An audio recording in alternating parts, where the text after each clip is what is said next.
Hello everyone, this is आकाश वांगडाले और आप सभी का स्वागत है आपके अपने चैनल पे जिसका नाम है मैग्नेट ब्रेन्स हिंदी, जहां पर आपको ऑनलाइन एजुकेशन मिलती है बिल्कुल फ्री ऑफ कॉस्ट। मतलब यहां पर किसी भी पैकेज या फिर कूपन वाला कोई भी कॉन्सेप्ट नहीं है। हमारा सिर्फ एक ही उद्देश्य है, शिक्षित भारत विकसित भारत। तो स्टूडेंट्स, पिछली कक्षाओं में हमने ये देखा था कि जो हमारा जे थॉमसन का मॉडल था, ठीक है, और रदरफोर्ड का एटॉमिक मॉडल था, वो क्या था। हम उसी कड़ी को आगे बढ़ाते हुए आज पढ़ने वाले हैं। हमारा अगला जो टॉपिक है वो, जिसका नाम क्या है भाई, मिस्टर बोर का परमाणविक मॉडल। बात समझ में आ रही है? तो एक बार थोड़ा सा हम रिव्यू ले लेते हैं कि लास्ट क्लास में हमने किन चीजों के बारे में डिस्कस किया हुआ था, है ना। और ये बड़ा ही इंटरेस्टिंग पार्ट होने वाला है आज का। तो ध्यान से देखिए भाई, हमने इन सारी चीजों के बारे में बात की थी लास्ट क्लास में। हमने देखा था कि जे थॉमसन का जो मॉडल था, जिसको उन्होंने तरबूज मॉडल कहा था, इसको हमने बढ़िया तरीके से समझा था। फिर बात करते हैं रदरफोर्ड के परमाणु मॉडल की, जिसमें उन्होंने बताया था कैसे भाई अल्फा कणों के प्रकीर्णन से। बात समझ में आ रही है? याद करो, अल्फा कण आते थे, सोने की झिल्ली पर टकराते थे, अधिकतर जो है वो बाहर चले जाते थे, कुछ एक 20,000 में एक जो है वो रिटर्न हो जाता था। सारी चीजें जो हैं वो पिछली क्लास में मैं बता चुका हूं। बात समझ में आ रही है? अब एंट्री होती है मिस्टर बोर के परमाणु मॉडल की, और उसके बाद जिसे हम पढ़ते हैं वो है आपका बोर बरी मॉडल। बात समझ में आ रही है? तो पहले हम बोर का परमाणुविक मॉडल पढ़ेंगे, उसके बाद हम पढ़ेंगे बोर बरी मॉडल। बात समझ में आई? तो ये चीज हमने देखी थी। हमने कुछ और देखा था क्या? बिल्कुल देखा था। एक बार जल्दी से रिवाइज कर लो। भाई इलेक्ट्रॉन के बारे में देखा, प्रोटॉन के बारे में देखा, न्यूट्रॉन के बारे में देखा, इलेक्ट्रॉन प्रोटॉन न्यूट्रॉन के बारे में देखा था। हमने देखा था कि सबका द्रव्यमान क्या होता है, सबका आवेश क्या होता है, कौन से वैज्ञानिक ने कौन से कण की खोज की थी और किस सन में की थी। बात समझ में आ रही है? तो ध्यान से देखिए, अभी भी हम न्यूट्रॉन तक नहीं पहुंचे, क्योंकि अभी हमने थॉमसन खत्म किया है, रदरफोर्ड खत्म किया है, अब हम बोर के बारे में पढ़ रहे हैं। बट हम अभी भी जो है चैडविक ने जो न्यूट्रॉन के बारे में बताया था, हम वहां तक नहीं पहुंचे। बात समझ में आ रही है? पक्का पक्का। तो आज की जो क्लास है इसमें मैं आपको लेकर चलता हूं उस परमाणु मॉडल के बारे में। बात समझ में आ रही है? जिसके बारे में हम सटीक तरीके से परमाणु की जानकारी प्रस्तुत कर सकते हैं। दूसरी बात यह कि आज हम जो चीज पढ़ने वाले हैं, इससे हम ये बताएंगे कि जो तत्व होते हैं वो कैसे बनते हैं, कौन सा जो तत्व है उसमें इलेक्ट्रॉन का वितरण किस प्रकार से होता है, ये प्रोटॉन न्यूट्रॉन और इलेक्ट्रॉन जो है ये किसी परमाणु के अंदर किस तरीके से व्यवस्थित होते हैं। कहानी समझ में आ रही है? तो ये सारी चीजों को आज हम देखने वाले हैं। अब वन बाय वन हम इसको स्टार्ट करते हैं। चलिए, तो भाई सबसे पहले जो है वो बात हो रही है मिस्टर नील्स बोर के परमाणुविक मॉडल के बारे में। अब यह समझना बहुत जरूरी है कि इलेक्ट्रॉन प्रोटॉन और न्यूट्रॉन जो है वो किस व्यवस्था के अंतर्गत किसी परमाणु के अंदर पाए जाते हैं। तो आप याद करिए रदरफोर्ड का परमाणु मॉडल, उसमें हमने ये जाना था कि जो इलेक्ट्रॉन है वो बाहर की तरफ घूमता रहता है, परमाणु का जो बाहतम भाग होगा वो इलेक्ट्रॉन होगा, और जो केंद्रक होगा जिसको आप नाभिक बोलोगे वो कैसा होगा भाई, वो आपका धनात्मक आवेश वाला होगा, इलेक्ट्रॉन आपका ऋणात्मक आवेश वाला होगा। बट रदरफोर्ड ने न्यूट्रॉन के बारे में कोई जानकारी नहीं दी। बात समझ में आ रही है? तो क्या मिस्टर बोर ने न्यूट्रॉन के बारे में कोई जानकारी दी? तो नहीं स्टूडेंट्स, इन्होंने भी न्यूट्रॉन के बारे में कोई जानकारी नहीं दी। बात समझ में आ रही है? मतलब ये कि जब हम बोर का मॉडल पढ़ेंगे, ध्यान से देखिए, कंफ्यूज नहीं होना है, ध्यान से देखिए, सारी चीजें दिमाग के अंदर आपके फिट कर रहे हैं। देखो, थॉमसन देखा, रदरफोर्ड देखा, अभी हम बोर का मॉडल देख रहे हैं। फिर बोर का जो मॉडल था उसको फिर मिस्टर बरी ने थोड़ा सा और क्या किया, एडिट किया, अपडेट किया। तो सबसे ज्यादा सटीक और अपडेट था आपका बोर बरी मॉडल। बात समझ में आ गई? तो बोर का परमाणु मॉडल अलग है, बोर बरी मॉडल जो है वो अलग है। बात समझ में आ रही? तो बोर बरी मॉडल तक मैं आज आपको लेकर जाने वाला हूं। कहानी बड़ी ही इंटरेस्टिंग होने वाली है। बात समझ में आ गई? तो सबसे पहले हम ये देख लेते हैं, ठीक है, कि बोर ने क्या कहा। मिस्टर नील्स बोर ने, कुछ किताबों में बोहर भी लिखा होता है, तो परेशान होने की जरूरत नहीं है। इन्होंने ये कहा कि आपके जो इलेक्ट्रॉन रहेंगे, है ना, ध्यान से देखिएगा, जो इलेक्ट्रॉन रहेंगे वो कहां जाएंगे, पाए जाएंगे भाई, तो वो कोश में पाए जाएंगे। अब ये कोश क्या है? तो कोश है ऊर्जा कक्षा। क्या है ये? ऊर्जा कक्षा। जैसे यहां पर देखो, वो नीले कलर का एक इलेक्ट्रॉन जो है वो क्या कर रहा है, ऊर्जा कक्षा में घूम रहा है ना। तो ये पहली ऊर्जा कक्षा हो गई आपकी n ये दूसरी ऊर्जा कक्षा हो गई n बराबर 2, n बराबर 1, n बराबर 2। ध्यान से देखो, ठीक है, ये हो गई आपकी n बराबर 1 और ये हो गई आपकी n बराबर 2। इसमें इलेक्ट्रॉन घूम रहा है आपका, बात समझ में आ गई। और जो प्रोटॉन है आपका वो भाई कहां पाया जा रहा है, तो आपका जो प्रोटॉन है वो पाया जा रहा है नाभिक में। तो ये जो चीज है इसको आपने क्या कहा भाई, तो ये है आपका नाभिक। तो कहानी जो है ना वो बड़ी इंटरेस्टिंग है, कहानी बड़ी इंटरेस्टिंग है, बात समझ में आ रही है, पक्का पक्का। तो अभी इन्होंने क्या कहा कि जो इलेक्ट्रॉन है वो किस में पाया जाएगा, कोश में या ऊर्जा कक्षा में, राइट। और आपका जो प्रोटॉन है, कोई न्यूट्रॉन वाली बात नहीं होगी अभी, और आपका जो प्रोटॉन है वो कहां पर होगा, तो वो होगा नाभिक में। बात समझ में आ गई। तो ऐसा ही कुछ रदरफोर्ड ने भी कहा था, बट रदरफोर्ड ने ऊर्जा कक्षा या कोश जैसी कोई बात के बारे में बात और किसी शब्द के बारे में बात नहीं की थी। कहानी समझ में आ गई। चलिए, तो इलेक्ट्रॉन के बारे में बात हुई, थोड़ी सी प्रोटॉन के बारे में बात हुई। इलेक्ट्रॉन पाया जाएगा बाहर की तरफ, प्रोटॉन पाया जाएगा आपके नाभिक की तरफ। तो ये था बेसिकली बोर का परमाणु मॉडल। अब सवाल पैदा होता है कि सर ये तो परमाणु था, इसका तत्व से आप कैसे कनेक्शन करेंगे, बात समझ में आ रही है। तो देखिए क्या होता है, जब एक प्रकार के परमाणु आपस में मिल जाते हैं तो वो एक स्पेसिफिक तत्व का निर्माण करते हैं, बात समझ में आ रही है। जैसे क्या होगा, हाइड्रोजन का एक तत्व होगा, हीलियम का एक तत्व होगा, लिथियम का एक तत्व होगा, सबके अलग अलग क्या होंगे भाई, सबके परमाणु जो होंगे वो अलग अलग होंगे, तब तो वो तत्व जो है वो अलग अलग है ना, बात समझ में आ रही है। तो इसको अब हम समझने की कोशिश करते हैं, और उससे पहले आप इस चीज को अपनी कॉपी में नोट कर लीजिए, पक्का पक्का। चलो कर लिया। अब ध्यान से देखो, अब आएगा मजा। तो बोर के परमाणविक मॉडल में अभी किस चीज के बारे में बात होगी वो समझ लेते हैं। तो सबसे पहले हम देखते हैं ऊर्जा कक्षा क्या होती है स्टूडेंट्स। सबसे पहले हम देखते हैं ये जो ऊर्जा कक्षा है जिसमें इलेक्ट्रॉन पाया जाता है ये क्या होता है। तो सबसे पहले ध्यान से देखो, तो लिखा हुआ है पहली बात अभी तक, सबसे पहले तो लिखा हुआ है भाई अभी तक, है ना, अभी तक कुल कितनी ऊर्जा कक्षा है भाई, तो कुल ऊर्जा कक्षा कितनी है, तो कितनी है ऊर्जा कक्षा अभी तक, ध्यान से देखना। तो ये है हमारे पास 7, मतलब जैसे यहां पर 2 बनी हुई है ऐसी हम और भी बना सकते हैं, बात समझ में आ रही है। तो चलिए थोड़ा सा हम उसको डिजाइन ही कर लेते हैं, क्लियर हुई कहानी। तो हम समझ लेते हैं अभी तक कितनी ऊर्जा कक्षा है और उनके नाम क्या है, और उसमें अधिकतम कितने इलेक्ट्रॉन आ सकते हैं। तो क्या सीखा, इलेक्ट्रॉन ऊर्जा कक्षा में पाए जाएंगे जिसको हम कोश भी कहते हैं, बात समझ में आ रही है।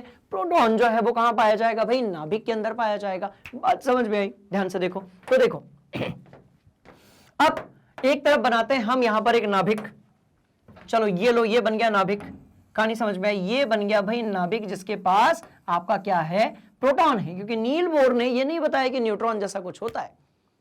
नील बोर अपना सिद्धांत देकर चले गए, नाभिक बता दिया, उसके बाद इलेक्ट्रॉनों का वितरण बता दिया, बट प्रोटॉन वाली बात तो हुई पर न्यूट्रॉन वाली कोई भी बात नहीं हुई स्टूडेंट्स, है ना। तो ध्यान से देखिएगा, तो ये नाभिक है और इसके पास क्या है भाई, प्रोटॉन है, ठीक है। अब ध्यान से देखो, अब ऊर्जा कक्षा कैसी होगी, तो ये होगी पहली ऊर्जा कक्षा जिसको आप कोश कहते हैं, इसी तरीके से ये दूसरी होगी, है ना, इसी तरीके से तीसरी होगी, ऐसी कितनी होगी, ऐसी 7 होगी, ऐसी कितनी होगी, 7 होगी। तो मैं पूरी नहीं बना रहा हूं, मैं ऐसी अधूरी अधूरी बना रहा हूं, बात समझ में आ रही है। देखो कितनी हो गई, 1 2 3 4 5 6 और 1 7, क्या कहते हो, कहानी समझ में आई। तो जो ऊर्जा कक्षा या कोश है जिसमें इलेक्ट्रॉन घूम रहे होते हैं उसको हम दर्शाते हैं n से।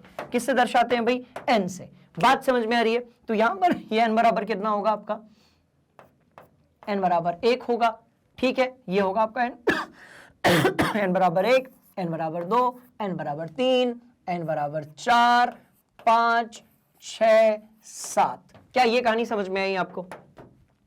तो अभी हम क्या करेंगे, ध्यान से देखिएगा, n बराबर 1, n बराबर 2, n बराबर 3, n बराबर 4 लिख चुके हैं हम लोग, है ना, n बराबर 4, बात समझ में आ रही है, कोई दिक्कत वाली बात नहीं ना। चलो ध्यान से देखो, तो n बराबर कितना हो गया भाई, तो ये हो गया आपका n बराबर 4, n बराबर 5, ठीक है, और n बराबर 6 और n बराबर 7। क्या यहां तक की कहानी समझ में आ गई? ये पूरा है, संपूर्ण है, पूरा बनाया नहीं गया है। तो क्या ये कुछ उस तरीके से नहीं है जिस तरीके से हमारा जो सौर मंडल है उसमें बीच में सूरज है और आसपास जो है वो सभी ग्रह घूम रहे हैं। बात समझ में आ रही है? तो वैसे ही क्या हुआ कि बीच में नाभिक होगा और इस तरीके से आपके इलेक्ट्रॉन जो है वो घूमेंगे आसपास के इसके नाभिक के। अब सवाल पैदा होता है कि सर क्या इन ऊर्जा कक्षाओं का, कोशों का कोई नाम होगा? अधिकतम कितने इलेक्ट्रॉन इनमें आएंगे? तो ये सारी चीजों को हम ना बाजू में बना लेते हैं। क्या कहते हो? कहानी समझ में आई क्या? पक्का पक्का। चलिए, तो यहां पर है कोश क्रमांक। तो भाई यहां पर कौन सी चीज है? कोश क्रमांक। ठीक, हम उसका नाम भी देखेंगे। और अधिकतम इलेक्ट्रॉन, अधिकतम इलेक्ट्रॉन।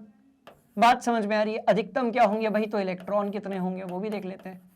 ध्यान से देखो, तो आसान है कहानी बहुत ज्यादा। ठीक है, तो अब ध्यान से देखो यदि आप बात करते हैं पहले कोश की, यदि आप बात करते हैं पहले कोश यानी पहली कक्षा की, तो उसको हम कहते हैं एन।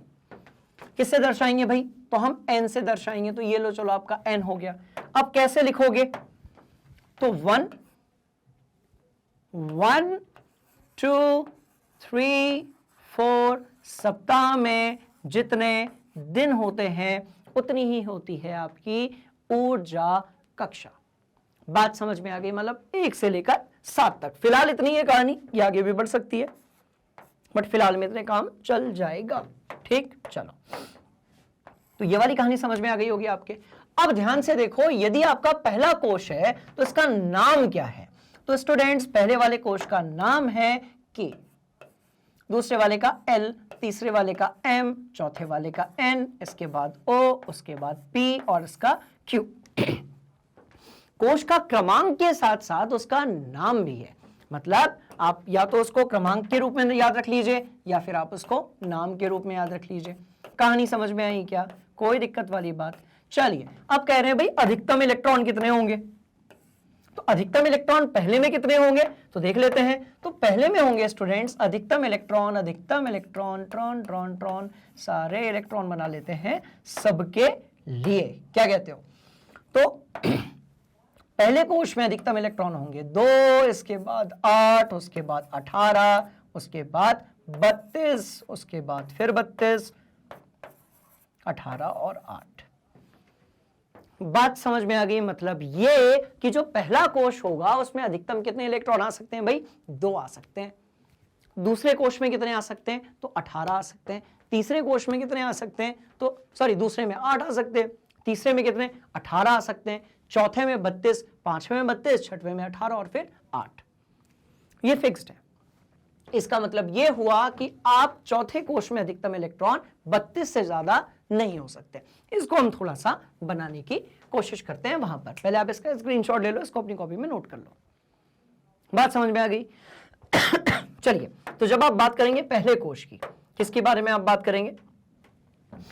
तो ये हो जाएगा आपका के, इधर वाला हो जाएगा एल, ये वाला हो जाएगा आपका एम। कुछ इसी तरीके से यहां पर होगा के एल एम एन, फिर यहां पर हो गया ओ, फिर यहां हो गया पी और यहां कहीं पर हो गया आपका क्यू। क्या आपको ये वाली कहानी समझ में आ गई? पक्का ना? चलिए, तो आपने कोश क्रमांक और कोश का नाम जो है वो वहां पर दर्शा दिया है। अब हम बनाते हैं कि यदि किसी परमाणु को हमें दर्शाना हो तो हम कैसे दर्शाएंगे? बात समझ में आ रही है? तो उसके लिए मैं जो ये वाला भाग है इसको मिटा रहा हूं और ये वाला जो भाग है जिसमें अधिकतम इलेक्ट्रॉन दर्शाने यदि मुझे हैं तो मैं कैसे दर्शाऊंगा? बात समझ में आ गई? तो ध्यान से देखिएगा, सिंपल सी कहानी है। देखो, मिटाते हैं इसको पहले, तो क्लियर हो गया। तो इंटरेस्टिंग सी कहानी है, ध्यान से देखिए। अब बना बीच में नाभिक। क्या कहते हो भाई? बीच में बना आपका नाभिक।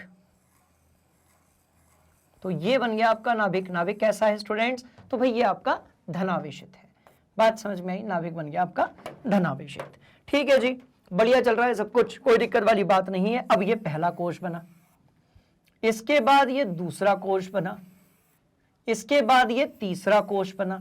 तो 3 कोश हमने बनाए। हम कितने बना सकते हैं? हम 7 बना सकते हैं। बात समझ में आ गई? अब ध्यान से देखो, पहले वाले कोश के बारे में यदि हम बात करेंगे तो कितने इलेक्ट्रॉन्स? तो 2 ही इलेक्ट्रॉन्स आ सकते हैं।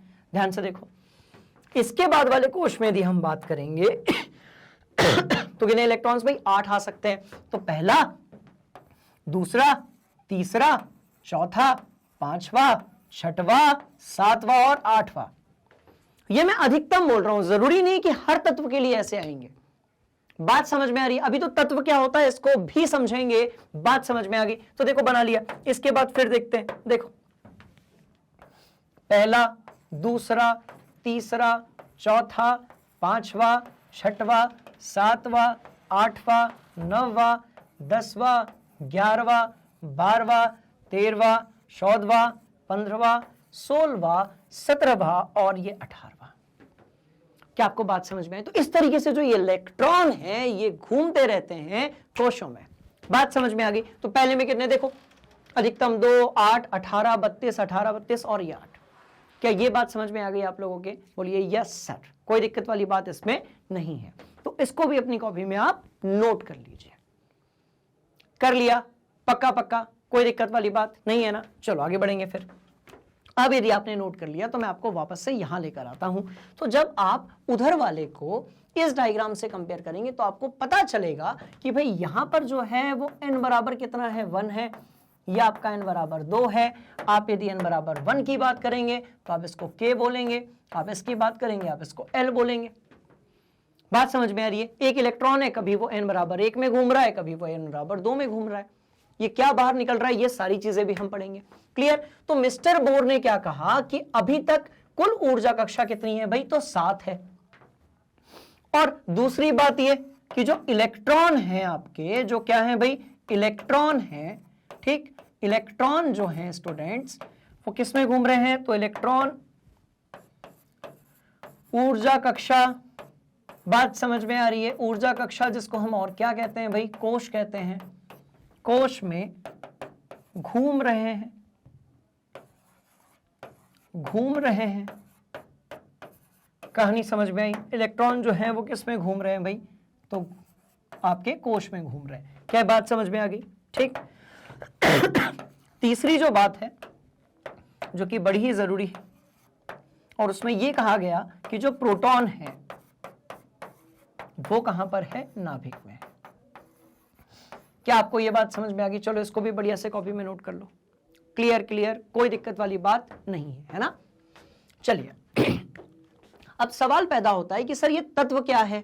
बात समझ में आई? ये तत्व बनता कैसे है? तो उसको समझने के लिए हम क्या करते हैं, हम वापस से एक बार यहां पर जाते हैं। देखो इसको नोट कर लिया आपने, ठीक है? अब हम यहां पर जाते हैं, ठीक है? हमने ये देख लिया कि किस कोश में कितने इलेक्ट्रॉन हो सकते हैं, बिल्कुल इस चीज को हमने देख लिया। हमने ये भी देख लिया कि जो नाभिक है आपका वो कैसा होगा भाई? धनावेशित होगा। इस चीज को भी हम समझ गए कि ये नाभिक जो है ये कैसा होगा आपका? धनावेशित होगा। ये भी हम समझ गए। बात समझ में आ रही है? अब ये समझ लेते हैं कि आप यदि हाइड्रोजन परमाणु बनाना चाहते हैं, ठीक है, मतलब अलग अलग तत्वों का आप यदि परमाणु बनाना चाहते हैं तो वो कैसे होगा, है ना? तो उसके लिए क्या करेंगे, ध्यान से देखो। तो बड़ी इंटरेस्टिंग सी कहानी है ये भी, ठीक है? अलग अलग, ध्यान से देखना, अलग अलग तत्वों के परमाणु, क्या कहते हैं स्टूडेंट्स? बात समझ में आई? अलग अलग तत्वों के क्या देखेंगे भाई? तो परमाणु देखेंगे। बात समझ में आ रही है? अब ये परमाणु क्या है, परमाणु क्रमांक क्या है, तत्व को कैसे परमाणु से जोड़ा जाता है, ये समझने की कोशिश करते हैं, ठीक है? तो ध्यान से देखिए, अब मैंने लिखा है यहां पर हाइड्रोजन। अब हाइड्रोजन जो है इसका परमाणु क्रमांक कितना है भाई? तो 1 है। हाइड्रोजन का परमाणु क्रमांक कितना है? 1 है। और उसके पास प्रोटॉन की संख्या कितनी है? 1 है। तो आप उसको नीचे लिख दो। बात समझ में आ रही है? आप उसको क्या लिख दो? नीचे लिख दो। लिख दिया आपने? चलिए, आपने यदि नीचे लिख दिया तो उसके पास कितने इलेक्ट्रॉन है? तो जितने प्रोटॉन है उतने ही क्या होते हैं? इलेक्ट्रॉन होते हैं। बात समझ में आ रही है? अभी देखो न्यूट्रॉन की खोज अभी तक हुई नहीं है। बात समझ में आ रही है? अभी तक न्यूट्रॉन की खोज नहीं हुई है। तो एक काम करते हैं, न्यूट्रॉन को भी समझ लेते हैं। बोर का मॉडल तो हमने समझ लिया, न्यूट्रॉन के बारे में कोई बात नहीं हो रही है ना? चलो थोड़ा सा आगे बढ़ते हैं और अब बात करते हैं किसकी? न्यूट्रॉन की। तो इस वाले भाग को यहां से हटा देते हैं फिलहाल में, ठीक है? अब देखो बात किसकी हो रही है स्टूडेंट्स, बताओ भाई? न्यूट्रॉन की बात हो रही है, ठीक है? न्यूट्रॉन यदि हमारे समझ में आ गया तो इसके बाद की जो सारी कहानी है वो समझ में आ जाएगी। बोर के मॉडल में न्यूट्रॉन का कोई भी जिक्र नहीं था। जब न्यूट्रॉन की खोज हुई तो किसने न्यूट्रॉन की खोज की? तो वो हमारे पास इंफॉर्मेशन ऑलरेडी है, परेशान होने की जरूरत नहीं है स्टूडेंट्स, सारी चीजें हमारे पास में है। ध्यान से देखो, ध्यान से देखो, ध्यान से देखो, ये देखो, सारी चीजें हमारे पास में है। मतलब जेम्स चैडविक ने 1932 में किसकी खोज की? न्यूट्रॉन की खोज की। बात समझ में आ गई? चलो अब यहां पर आते हैं। तो अब जब न्यूट्रॉन को खोज लिया गया तो हमें क्या पता चला? बात समझ में आई? इसके बाद हम जो है परमाणु और तत्व दोनों को एक साथ कनेक्ट करेंगे। तो न्यूट्रॉन की जब खोज हुई तो हमें यह पता चला कि, अब ध्यान से देखना, न्यूट्रॉन की खोज किसने की? मिस्टर जेम्स चैडविक ने की। पर न्यूट्रॉन की खोज होने के बाद हमें पता चला वो मॉडल जिसके बारे में हम अभी बात करते हैं, और वो है आपका कौन सा भाई? तो बोर-बरी मॉडल। ठीक है, तो अभी जो परमाणु का मॉडल चल रहा है थोड़ा सा उसको डिस्कस कर लेते हैं और उसके बाद हम चलते हैं कहानियों की तरफ। बात समझ में आ रही है? परमाणु की संरचना चैप्टर की कहानियों की तरफ, है ना? चलो ध्यान से देखो। तो अभी वाला क्या है भाई? परमाणु मॉडल। बात समझ में आ रही है? क्या है? परमाणु मॉडल। ठीक, तो अभी वाला परमाणु मॉडल, और इसको हम और क्या बोलेंगे? तो भाई इसको हम बोलेंगे आपका बोर, हिंदी में लिख देते हैं, पक्का पक्का, कोई दिक्कत वाली बात, तो बोर-बरी मॉडल। तो अभी वाला जो है वो बोर मॉडल नहीं है स्टूडेंट्स, बात समझ में आ रही है? वो क्या है आपका? बोर-बरी मॉडल। क्या ये कहानी आपके समझ में आ गई? अभी जो परमाणु मॉडल चल रहा है वो बोर का परमाणु मॉडल नहीं है, उसमें न्यूट्रॉन के बारे में बात नहीं हुई थी। पर जैसे ही न्यूट्रॉन की खोज हुई जेम्स चैडविक के द्वारा 1932 में, उसके बाद फिर बना बोर-बरी मॉडल। कहानी समझ में आ गई? अब इस बोर-बरी मॉडल की कहानी क्या है वो ध्यान से देखो।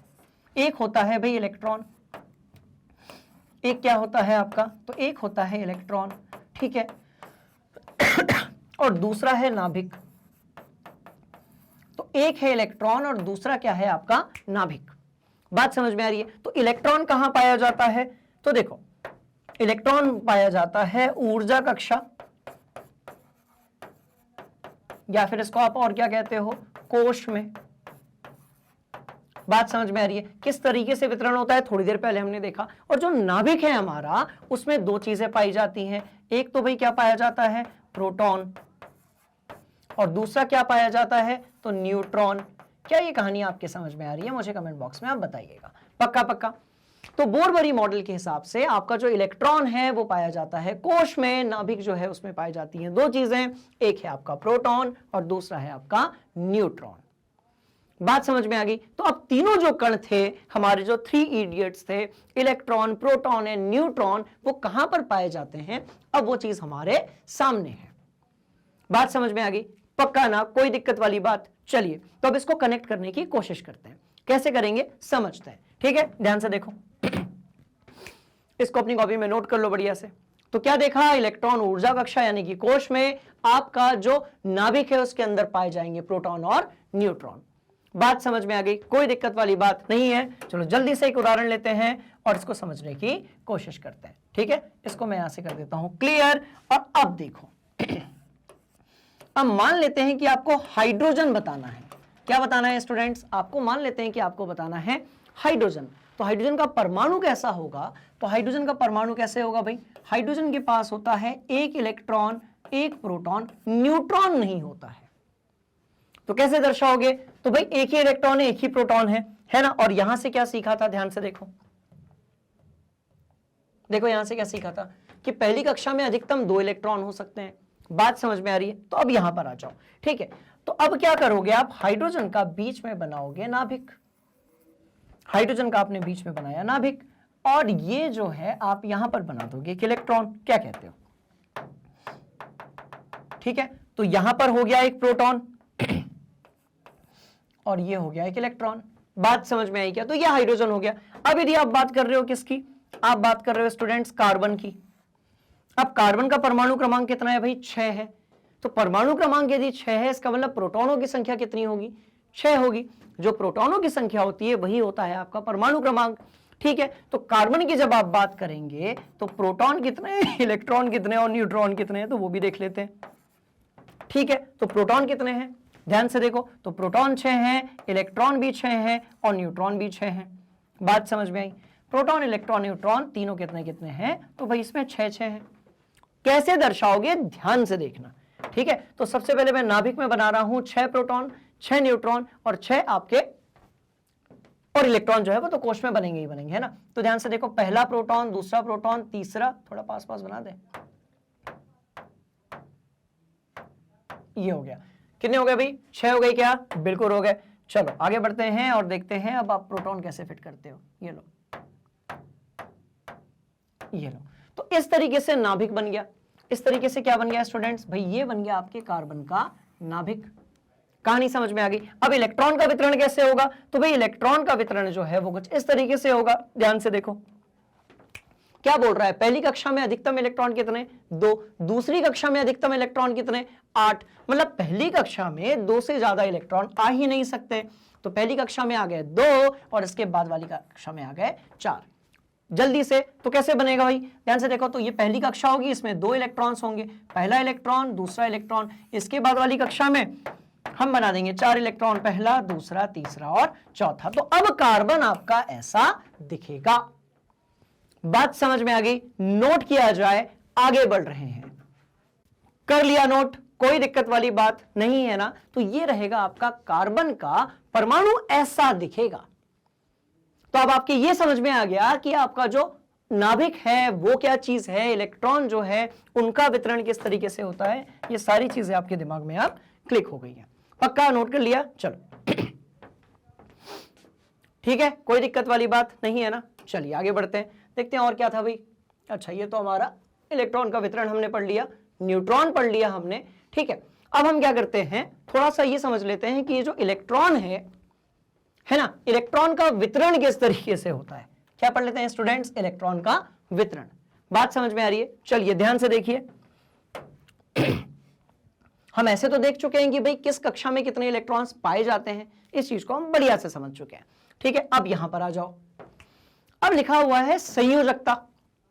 अब क्या लिखा हुआ है भाई, संयोजकता। तो संयोजकता को समझने के लिए हमें क्या पढ़ना पड़ेगा, हमें पढ़ना पड़ेगा पहले संयोजक इलेक्ट्रॉन।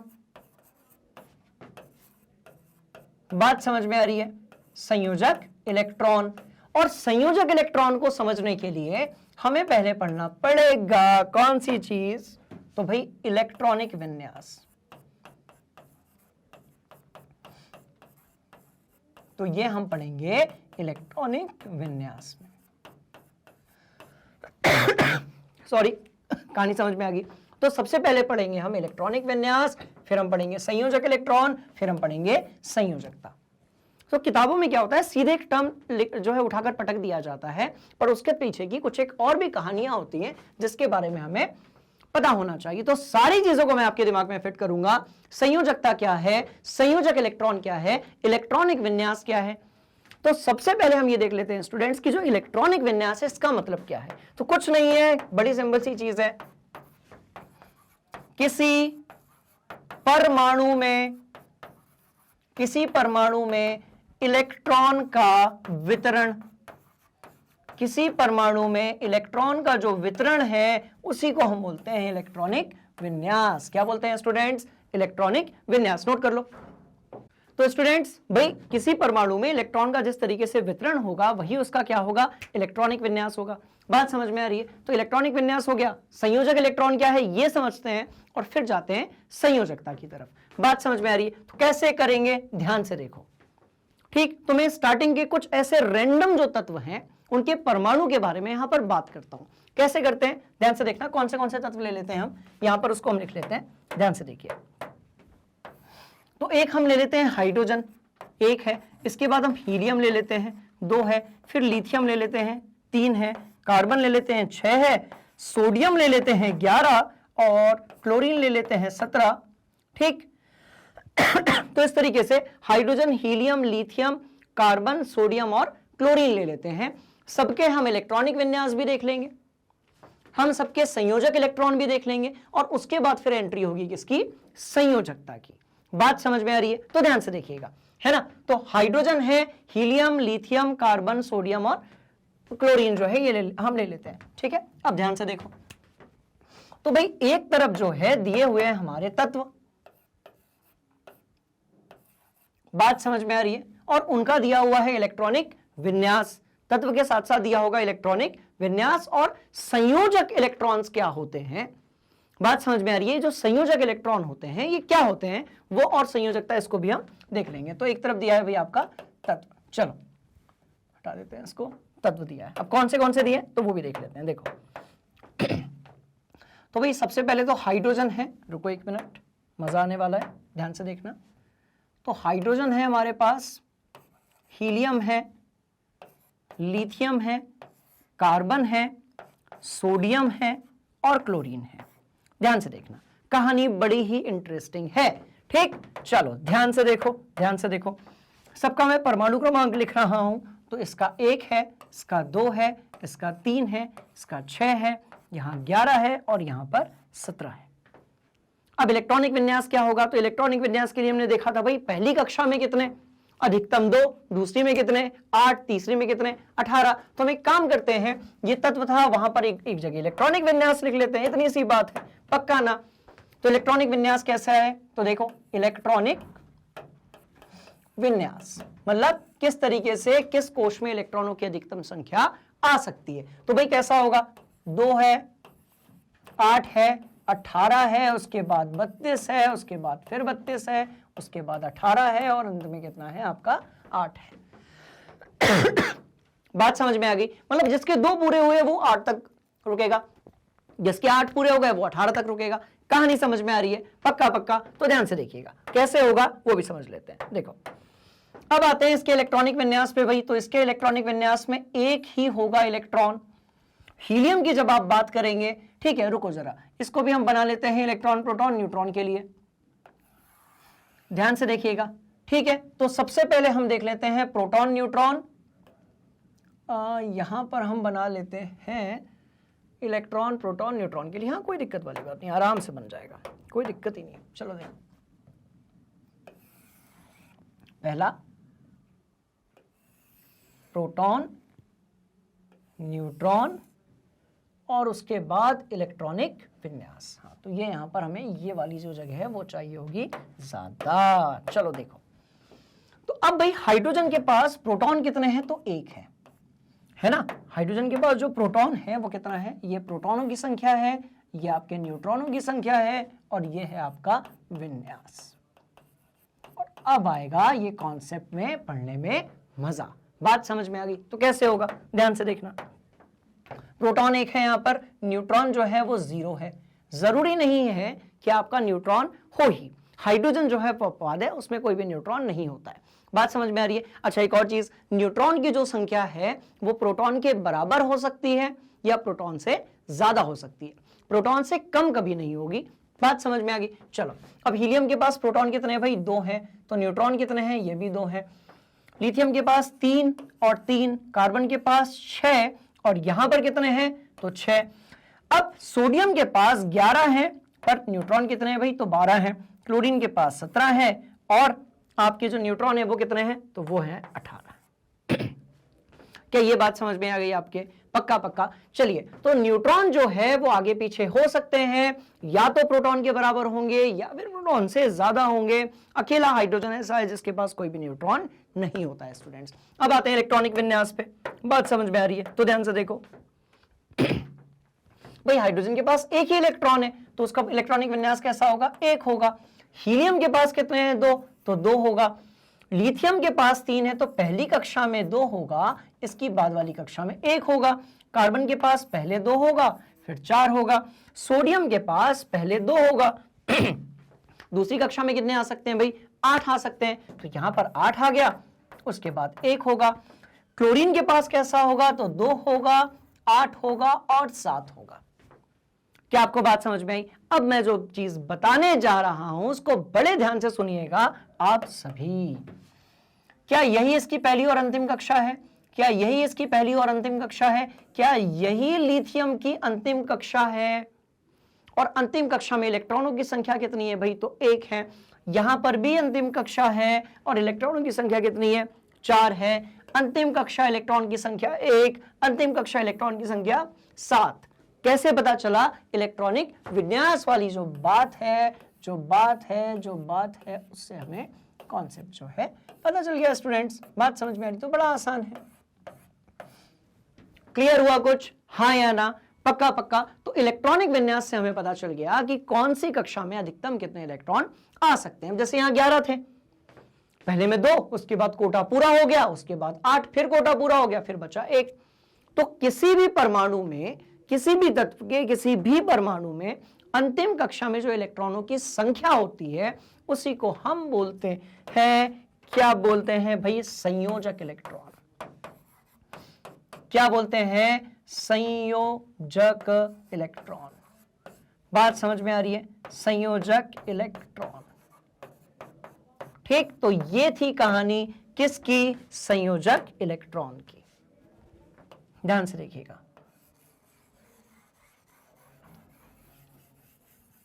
तो क्या आपको ये बात समझ में आ गई? तो ये थे सारे के सारे क्या? संयोजक इलेक्ट्रॉन। तो हाइड्रोजन के लिए कितना होगा? 1, इसके लिए कितना होगा? 2, लिथियम के लिए कितना होगा? 1, कार्बन के लिए 4, सोडियम के लिए 1 और क्लोरीन के लिए 7। बात समझ में आई? तो परिभाषा क्या है स्टूडेंट्स? परिभाषा है कि किसी भी तत्व के अंतिम कक्षा में जो इलेक्ट्रॉनों की संख्या है वही क्या है? आपकी संयोजक इलेक्ट्रॉन। बात समझ में आ गई? चलो इस परिभाषा को लिख लो, इसे भी आप नोट कर लो। ठीक, कर लिया, कोई दिक्कत वाली बात नहीं है। चलिए आगे बढ़ते हैं फिर। क्या देखा? अलग अलग तत्व देखे, उनके परमाणु के बारे में देखा, कितने प्रोटॉन है कितने न्यूट्रॉन है वो देख लिए, इलेक्ट्रॉनिक विन्यास देख लिया, और इलेक्ट्रॉनिक विन्यास से हमें ये चीज पता चली कि संयोजक इलेक्ट्रॉन क्या होते हैं। तो भाई किसी भी तत्व की अंतिम कक्षा में, किसी भी तत्व के किसी परमाणु के अंतिम कक्षा में जितने इलेक्ट्रॉनों की संख्या होती है वही उसके क्या होते हैं? संयोजक इलेक्ट्रॉन। कहानी समझ में आई? कोई दिक्कत वाली बात नहीं है। संयोजक इलेक्ट्रॉन देख लिया, इलेक्ट्रॉनिक विन्यास देख लिया, अब चलते हैं संयोजकता की तरफ। किसकी तरफ चलते हैं? तो इसका स्क्रीनशॉट ले लो, कॉपी में नोट कर लो। चलते हैं संयोजकता की तरफ। ठीक, अब ध्यान से देखो। जब बात आती है संयोजकता की, तब फिर एंट्री लेता है अष्टक का सिद्धांत। अब यह अष्टक नियम क्या है? बात समझ में आ रही है? ये समझ लेते हैं हम सबसे पहले। तो संयोजकता को समझने के लिए हम पढ़ने वाले हैं कौन सी चीज? अष्टक। अष्टक का नियम, ऑक्टेट रूल। क्या कहते हैं स्टूडेंट्स? हम कहते हैं इसको ऑक्टेट रूल। थोड़ा सा है और बड़ा आसान है। देखिए क्या होता है, जिन तत्वों के अंतिम कक्षा में 8 इलेक्ट्रॉन होते हैं, जिन तत्वों की अंतिम कक्षा में 8 इलेक्ट्रॉन होते हैं वो रिएक्टिव कम होते हैं, वो ज्यादा क्रियाशील नहीं होते हैं और उनकी स्थिरता ज्यादा होती है। बात समझ में आ रही है? तो अष्टक का नियम क्या कहता है? ध्यान से देखिएगा। पहला जो बिंदु है, 2 बिंदुओं में इस बात को हम लेकर चलेंगे। भाई पहला जो बिंदु है वो क्या कहता है? रुको, इसको यहां से हटाते हैं, थोड़ा पीछे से लिखते हैं, तब तो संयोजकता समझ में आएगी। हाँ या ना? ध्यान से देखना, कहानी बढ़िया है। जिन परमाणु में या जिस परमाणु में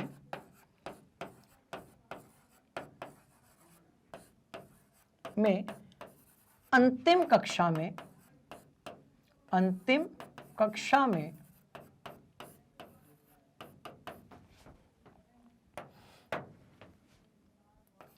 8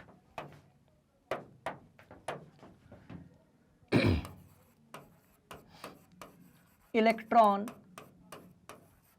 ठीक है, जिस परमाणु में अंतिम कक्षा में 8 इलेक्ट्रॉन होते हैं,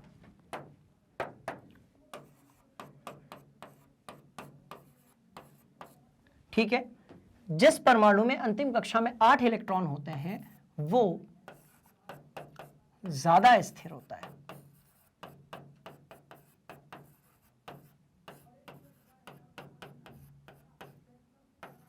क्या ये वाली बात समझ में आ गई है ना? अब ये सडनली जो है अचानक से आपके सामने अष्टक का नियम आ गया। क्यों? क्योंकि बिना इसके हम संयोजकता को नहीं समझ सकते। ये आपको भी पता है कि बहुत सारे जो तत्व रहते हैं आपस में मिलकर भाई क्या करते हैं? रासायनिक अभिक्रियाएं करते हैं। बात समझ में आ रही है स्टूडेंट? तो लिखा हुआ है जिस परमाणु की अंतिम कक्षा में 8 इलेक्ट्रॉन होते हैं वो ज्यादा स्थिर होते हैं। मतलब ये ध्यान से देखना, मतलब अधिकतर, ठीक है, अधिकतर परमाणु यानी कि बात किसकी हो रही है भाई? तत्व की बात हो रही है, ठीक है। तो अधिकतर जो परमाणु है, मतलब अधिकतर परमाणु यानी कि तत्व अपनी अंतिम कक्षा में, ठीक है, अंतिम कक्षा में 8 इलेक्ट्रॉन पूर्ण करना चाहते हैं, पूर्ण करना चाहते हैं, ठीक है। अब सवाल पैदा होता है भाई कैसे पूर्ण करेंगे, कैसे?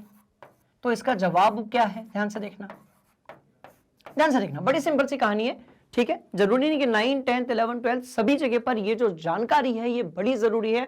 पूरी की पूरी जो केमिस्ट्री है ना, उसके पीछे का कारण यही है अष्टक का नियम। यदि अष्टक का नियम नहीं होता या उसकी हमें समझ नहीं होती तो हम कभी ये नहीं बता पाते कि आपका जो पदार्थ है वो बना कैसे है, कैसे दो अलग अलग तत्वों के बीच में आबंधन यानी कि बॉन्डिंग होती है, कैसे जो है ये सृष्टि का निर्माण हुआ है। तो उसके पीछे की कहानी क्या है भाई? आपकी अष्टक का नियम। बात समझ में आ रही है स्टूडेंट्स? ठीक। ऑक्टेट रूल तो क्या कहता है? जिस परमाणु में, कैसे बना? जिस परमाणु में अंतिम कक्षा में 8 इलेक्ट्रॉन होते हैं वो ज्यादा स्थिर होता है। तो इस चीज को ध्यान में रखते हुए अधिकतर परमाणु अपनी अंतिम कक्षा में कितने इलेक्ट्रॉन पूर्ण करना चाहते हैं भाई? 8 इलेक्ट्रॉन पूर्ण करना चाहते हैं। बात समझ में आ रही है? तो इसका मतलब क्या हुआ? कैसे करेंगे? बात समझ में आ रही है? तो कैसे करेंगे? तो ये करेंगे इलेक्ट्रॉन का लेन देन करने से। कहां से कहानी समझ में आई? इलेक्ट्रॉन का लेन देन करने से। ये ध्यान से देखो, ये बड़ी अच्छी कहानी है। बात समझ में आई? अष्टक पूरा करने के लिए क्या करेंगे वो? तो इलेक्ट्रॉन का लेन देन करेंगे। जिसके पास इलेक्ट्रॉन कम पड़ रहे हैं वो बाहर से इलेक्ट्रॉन मंगवा ले, जिसके पास इलेक्ट्रॉन ज्यादा है वो बाहर इलेक्ट्रॉन दे दे। तो आप इसको बढ़िया से जो है दोनों बिंदुओं को अपनी कॉपी में नोट कर लो, पक्का। उसके बाद मैं आपको समझाता हूं कि ये संयोजकता क्या है। बात समझ में आ गई? तो क्या देखा था? अष्टक का नियम ये है, ठीक है। देखो उसमें सब लिखा हुआ है। तो क्या होगा? अधिकतर परमाणु या तत्व अपनी अंतिम कक्षा में 8 इलेक्ट्रॉन पूर्ण करना चाहते हैं, तो उसके लिए वो जितने इलेक्ट्रॉनों का आदान प्रदान करेंगे वही कहलाती है संयोजकता। बात समझ में आ रही है? तो स्टूडेंट्स इसके पहले वाले और इस वाले भाग को मैं यहां पर मिटा रहा हूं, ठीक है। इसको मैं यहां से मिटा रहा हूं, ये क्योंकि आपने नोट कर लिया है। और मैं यहां पर अब सबसे महत्वपूर्ण जानकारी लिख रहा हूं कि भैया आपका संयोजकता क्या है। तो अष्टक पूर्ण करने के लिए, अष्टक पूर्ण करने के लिए कोई परमाणु जितने इलेक्ट्रॉनों का आदान प्रदान करता है वही क्या है? संयोजकता है। इसको उदाहरण से समझेंगे। बात समझ में आ रही है? इसको भी नोट कर लिया, चलो इसको भी यहां से मिटा देते हैं, पक्का ना? कोई दिक्कत वाली बात नहीं है। चलो ये मिटा दिया गया है। बात समझ में आ रही है? इलेक्ट्रॉन का क्या होता है भाई? तो लेन देन होता है, करने से लिखा हुआ था यहां पर, उसको भी आप नोट कर लीजिएगा, ठीक है। अब देखो, तो अष्टक पूर्ण करने के लिए ध्यान से देखिएगा, अष्टक पूर्ण करने के लिए कोई भी तत्व जितने इलेक्ट्रॉन का आदान प्रदान करता है, अष्टक पूर्ण करने के लिए, ठीक है, कोई परमाणु या तत्व ले लीजिए, एक समान बने हुए परमाणु, उसको हम तत्व कहते हैं। कोई परमाणु जितने, मजेदार बात, इलेक्ट्रॉनों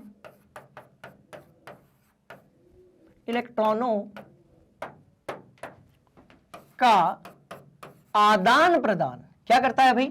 लेना देना करता है, आदान प्रदान करता है इलेक्ट्रॉनों की संख्या उन इलेक्ट्रॉनों की संख्या उन इलेक्ट्रॉनों की संख्या उन इलेक्ट्रॉनों की संख्या क्या कहलाती है? ध्यान से देखिए, ध्यान से देखिए, पहले तो सुनिए मजेदार बात। अष्टक पूर्ण करने के लिए जब कोई परमाणु कुछ इलेक्ट्रॉनों का आदान प्रदान करता है तो उन इलेक्ट्रॉनों की संख्या क्या कहलाती है भाई? तो उन इलेक्ट्रॉनों की संख्या कहलाती है, या वो जो संख्या है, वो संख्या, इलेक्ट्रॉनों की संख्या नहीं, वो संख्या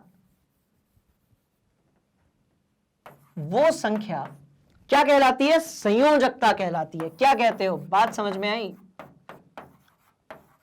तो वो संख्या क्या कहलाती है स्टूडेंट्स? वो कहलाती है बेटा संयोजकता।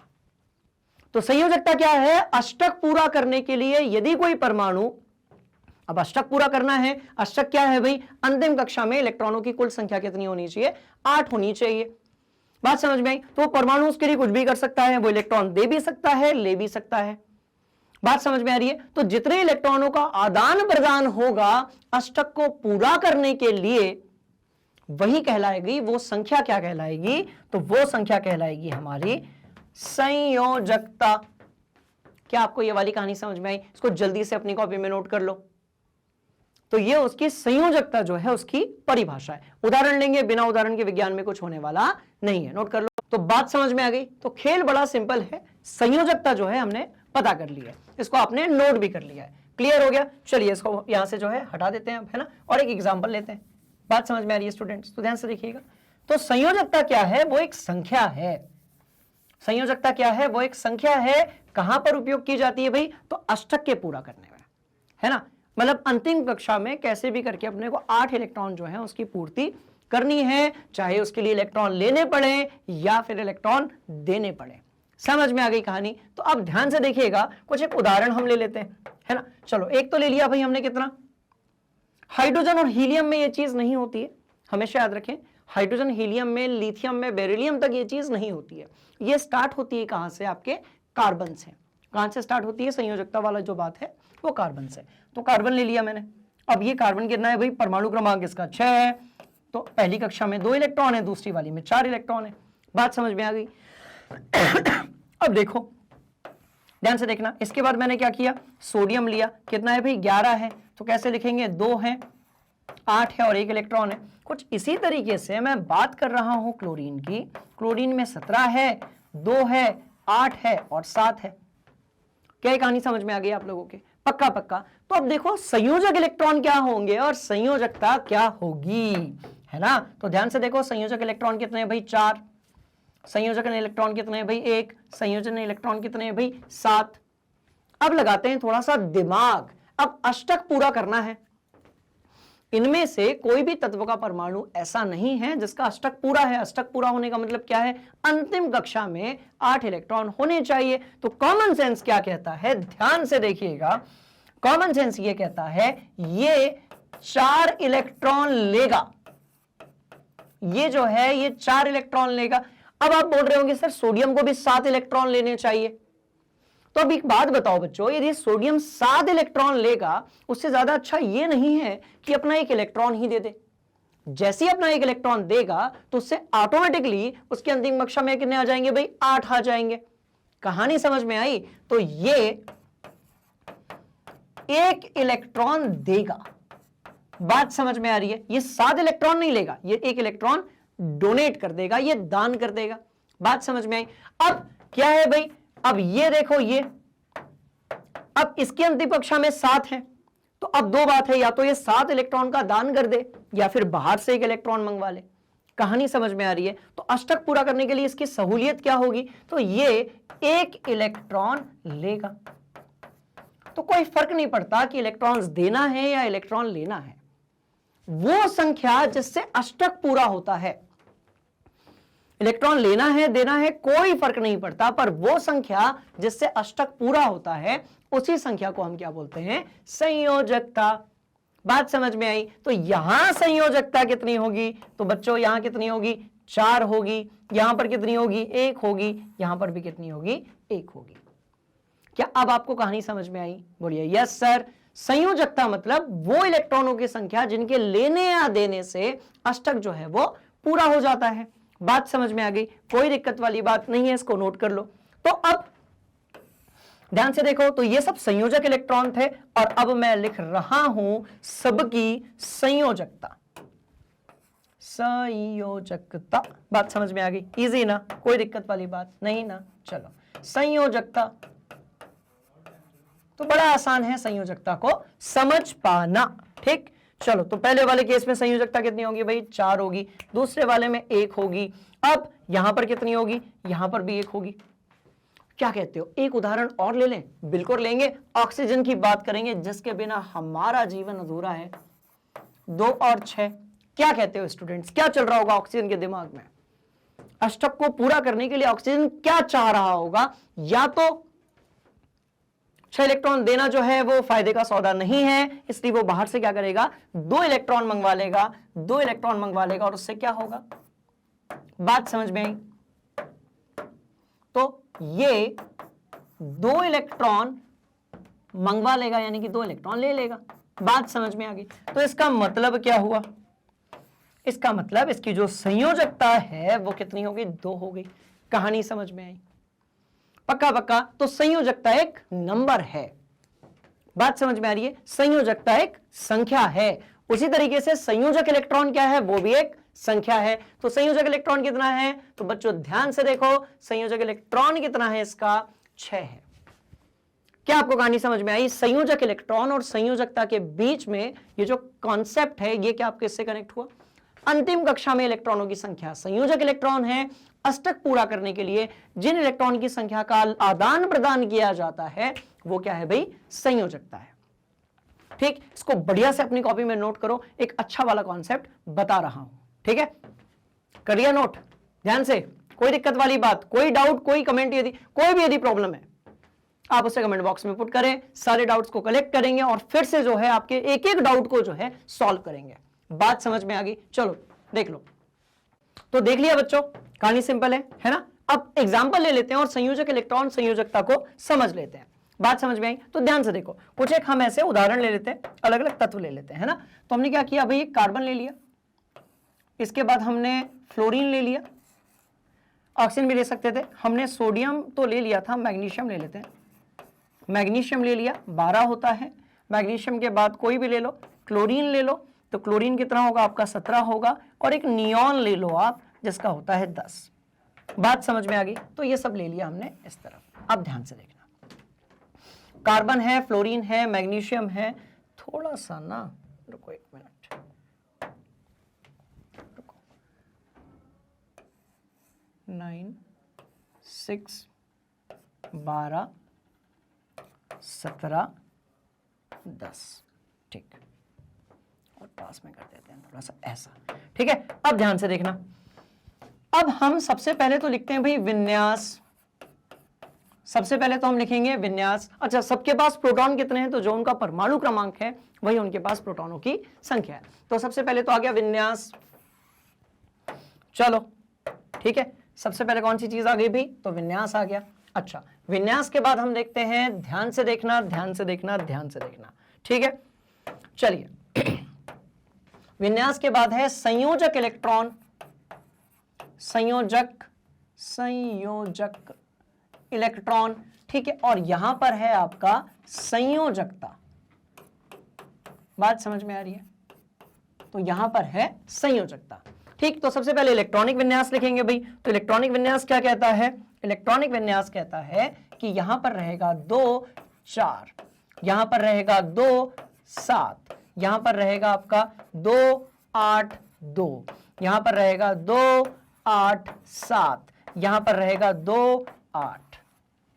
चलो बताओ संयोजक इलेक्ट्रॉन क्या होगा? तो भाई अंतिम कक्षा में इलेक्ट्रॉनों की जो संख्या है वही क्या होगी? संयोजक इलेक्ट्रॉन, यानी कि 4, यानी कि 7, 2, 7, 8। बात समझ में आ गई? अब संयोजकता क्या होगी? तो अष्टक पूरा करने के लिए इलेक्ट्रॉनों का जो आदान प्रदान है वो होगी उसकी संयोजकता, वो संख्या होगी संयोजकता। बात समझ में आ रही है? तो ध्यान से देखो, तो भाई कितने हो गए यहां पे? 8 पूरा करने के लिए उसको क्या करने हैं, 4 इलेक्ट्रॉन लेने हैं, तो संयोजकता कितनी होगी, 4 होगी। 7 यहां पर है, उसको एक ही इलेक्ट्रॉन बाहर से चाहिए, इलेक्ट्रॉन दे भी सकता है और ले भी सकता है, तो संयोजकता कितनी होगी भाई, 1 होगी। अब यहां पर या तो बाहर से 6 इलेक्ट्रॉन मंगवा ले, या तो ये 2 इलेक्ट्रॉन को दान कर दे। जैसे 2 को दान किया तो ऑटोमेटिकली अंतिम कक्षा में 8 आ गए, तो कितनी होगी भाई, 2 होगी। 7 है, बाहर से 1 मंगवा लो, ठीक है। ऑलरेडी कितने हैं देखो, 8 हैं, ना तो इलेक्ट्रॉन लेना है ना तो इलेक्ट्रॉन देना है, इसलिए संयोजकता कितनी होगी, 0 होगी। क्या अब आपको संयोजकता और संयोजक इलेक्ट्रॉन और इलेक्ट्रॉनिक विन्यास में कोई दिक्कत वाली बात है तो मुझे बताइएगा। बात समझ में आ गई स्टूडेंट्स? तो क्या देख लिया, विन्यास देख लिया, संयोजक इलेक्ट्रॉनों की संख्या देख ली और संयोजकता देख लिया। बात समझ में आ रही है? इसको बढ़िया से अपनी कॉपी में नोट करो। सारी चीजें हम कवर कर चुके हैं इस टॉपिक में। बात समझ में आ रही है? और बढ़ते हैं आगे। तो क्या हमने ये सारी चीजों को देख लिया? बिल्कुल हमने देख लिया। बात समझ में आ गई? हमने संयोजकता देख ली, संयोजक इलेक्ट्रॉन देख लिए, हमने इनफैक्ट सारी चीजें देख ली। हम बढ़ते हैं थोड़ा सा आगे, ध्यान से देखिएगा। तो आज के चैप्टर में, आज का जो टॉपिक था, इसमें हमने क्या पढ़ा इस चैप्टर में, जिसका हमारा नाम है परमाणु की संरचना। इसमें हमने देखा कि भाई आपका जो बोर का मॉडल है वो क्या है, न्यूट्रॉन की खोज जो है वो किसने की, अच्छा कैसे की, ये सिलेबस में नहीं है इसलिए मैंने फिलहाल में नहीं पढ़ाया है आपको। आप मुझे बताइएगा न्यूट्रॉन की जो खोज हुई थी उसमें मिस्टर जेम्स चैडविक ने कौन सा प्रयोग किया था, या मुझे बताइएगा। बात समझ में आ रही है? पक्का पक्का। उसके बाद हमने बोर बरी मॉडल देखा, जिसमें जो इलेक्ट्रॉन है वो उसका वितरण होता है कोशों में, ऊर्जा कक्षा में। प्रोटॉन और न्यूट्रॉन पाए जाते हैं नाभिक के अंदर। बात समझ में आ रही है? हमने इलेक्ट्रॉन विन्यास देखा। उसके बाद हमने क्या देखा भाई, संयोजक इलेक्ट्रॉन देखे, और अंत में हमने क्या देखा, संयोजकता। बात समझ में आ रही है स्टूडेंट्स? तो इसी तरीके से आपके लिए जो सारी की सारी इंफॉर्मेशन है वो मैग्नेट ब्रेन्स हिंदी लेकर आया है, बिल्कुल फ्री ऑफ कॉस्ट। मतलब ये कि आप किसी भी कक्षा में हैं, जैसे आप वेबसाइट पर जाएंगे, आप गूगल पर जाइए और सर्च कीजिए मैग्नेट ब्रेन्स। बात समझ में आ रही है? जब वहां सर्च करेंगे आप तो इस तरीके से इंग्लिश मीडियम के लिए, हिंदी मीडियम के लिए, एनटीएससी के लिए, ओलंपियाड के लिए सारी चीजें वहां पर अवेलेबल हैं, बिल्कुल फ्री ऑफ कॉस्ट। कोई कूपन सिस्टम नहीं, कोई पैकेज सिस्टम नहीं, कुछ भी खरीदने की जरूरत नहीं है। सिर्फ आपके जो हाथ हैं वही आपका पावर है। आपको एक छोटा सा क्लिक करना है और सब कुछ मिलेगा आपको बिल्कुल फ्री ऑफ कॉस्ट। बात समझ में आती है? पक्का पक्का। तो जैसे हिंदी मीडियम में आपके सारी क्लासेस के लिए बना हुआ है, वहां पे हम मानकर चल रहे हैं कि हम पढ़ रहे हैं कक्षा 9, तो हम क्लिक करेंगे कक्षा 9 पे। जैसे हम कक्षा 9 पे क्लिक करेंगे हमारे सामने आ जाएगा, देखो आ गया ना, भौतिक विज्ञान के लिए, रसायन विज्ञान के लिए, सामाजिक विज्ञान के लिए, अभी गणित के लिए, हिंदी के लिए, इंग्लिश के लिए भी जो सिलेबस है और आपका जो कोर्स है वो अपडेट होना बाकी है, वो भी आपको बिल्कुल मिलेगा फ्री ऑफ कॉस्ट। अब मानकर चलते हैं कि आपको भौतिकी पढ़नी है, संदीप सर बढ़िया भौतिकी के जो है गुरु हैं, राइट, तो आप क्या करें, आप यहां पर फुल कोर्स पर जाकर क्लिक कर दें। मान लेते हैं कि आपको केमिस्ट्री पढ़नी है, यदि आपको इसी चैप्टर का अगला वाला पार्ट देखना है, आप यहां पर जाकर क्लिक कर दें। जैसे आप क्या करेंगे, क्लिक, आप पहुंच जाएंगे यहां पर, जहां पर हर चैप्टर के concept videos, one shot revision, NCERT solution, state board की बुक्स के solutions, previous year questions, MCQ questions, important questions, सारी चीजें हैं अवेलेबल बिल्कुल फ्री ऑफ कॉस्ट। आपको सिर्फ यहां पर जाकर एक क्लिक करना है और आपकी जो पढ़ाई है वह शुरू हो जाएगी। और ऐसा नहीं है कि हमने वीडियो बना दिया उसके बाद हम ये कंसीडर ही नहीं करेंगे कि आपको और कहां प्रॉब्लम आ रही है। देखिए, हमारा सिर्फ एक ही उद्देश्य है कि हम आपकी परीक्षाओं की तैयारी बढ़िया तरीके से करवा सके और आपका जो नॉलेज है, ज्ञान है, उसमें बढ़ोतरी करा सके। बात समझ में आ गई? तो ये सारी चीजें अवेलेबल हैं स्टूडेंट्स, क्लियर हो गया। अब यदि आप फुल कोर्स पे क्लिक करते हैं तो 1 बाय 1 मेरे ऐसे सारे वीडियोस आपके सामने होंगे, क्योंकि हम चाहते हैं शिक्षित भारत, विकसित भारत। बात समझ में आ गई? इसका मतलब यह हुआ कि यदि आप हिंदी माध्यम विद्यार्थी हैं तो कक्षा 6वीं से लेकर कक्षा 12वीं तक यहां पर एजुकेशन है बिल्कुल फ्री ऑफ कॉस्ट। अब इस चैप्टर का एक पार्ट बचा हुआ है जिसमें हम परमाणु द्रव्यमान की बात करेंगे, परमाणु क्रमांक की बात करेंगे। बात समझ में आ रही है? और हम बात करेंगे समभारिक और समस्थानिक की। उसको लेकर मैं आपके सामने हाजिर होता हूं अगली क्लास में। तब तक के लिए आप मैग्नेट ब्रेन्स हिंदी को लाइक कीजिए, सब्सक्राइब कीजिए एंड शेयर कीजिए। मिलते हैं अगली क्लास में। Thank you so much.